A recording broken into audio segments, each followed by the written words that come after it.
একদম no fail গোলাপ jamun recipe আজকে বাসায় ট্রাই করলাম। খেতে যেমন মজা হয়েছে, দেখতেও খুব সুন্দর হয়েছে। তো আমি ডো বানিয়ে আমি মিষ্টির শেপ দিয়ে আমি একদম ঠান্ডা তেলে এগুলো দিয়ে দিচ্ছি। খুব গরম তেলে দেওয়া যাবে না, তেলটা ঠান্ডা ঠান্ডা থাকবে তখনই দিতে হবে। আর দেওয়ার পরে তেলে ভালোভাবে এগুলো নাড়িয়ে নাড়িয়ে ভাজতে হবে, যেন চারিদিকে সুন্দর একটা কালার আসে। আর চুলার আঁচ একদম লো ফ্লেম রাখতে হবে, যেন মিষ্টিটা বাইরে দিয়ে হয়ে ভেতরে কাঁচা না থেকে যায়।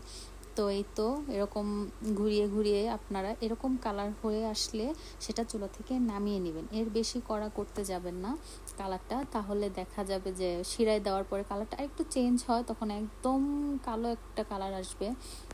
তো এরকম কালার থাকতে থাকতে নামিয়ে নিলে বেশ ভালো। তো আমি মিষ্টিগুলো নামিয়ে নিচ্ছি। মিষ্টিগুলো নামিয়ে আমি একটু ঠান্ডা হতে দিব। তারপর আমার এটা হচ্ছে আমার শিরার মিশ্রণটা, যেটাতে আমি 1 কাপ চিনি দিয়েছি, তার ডাবল পানি দিয়েছি, আর অল্প একটু এলাচ দিয়েছিলাম, আর অল্প ঘি দিয়ে দিয়েছি। তো এই তো শিরাটা যখন ফুটতে শুরু করবে তখন আমি এটাতে মিষ্টিগুলো দিয়ে দিব, একটু নাড়িয়ে আমি সেটা ঢেকে দিব। তো মিষ্টিটা আমি ঢেকে একদম ঘড়ি ধরে 10 মিনিট জাল করেছি, এর মাঝে ঢাকনা তুলবেন না। তো আমি 10 মিনিট পরে ঢাকনাটা তুললাম। তো এই তো আমার মিষ্টিগুলো দেখুন ফুলে একদম সুন্দর হয়ে গিয়েছে, আর অনেক সফট হয়েছিল। তো আমার বাটিটা ছোট ছিল, এর জন্য আমার 3টা মিষ্টি নিচে পড়ে একদম চুপসে গিয়েছিল। তো এই হচ্ছে আমার মিষ্টিগুলো, খুবই সফট হয়েছে আর ভেতরেও খুব ভালোভাবে রস ঢুকেছে।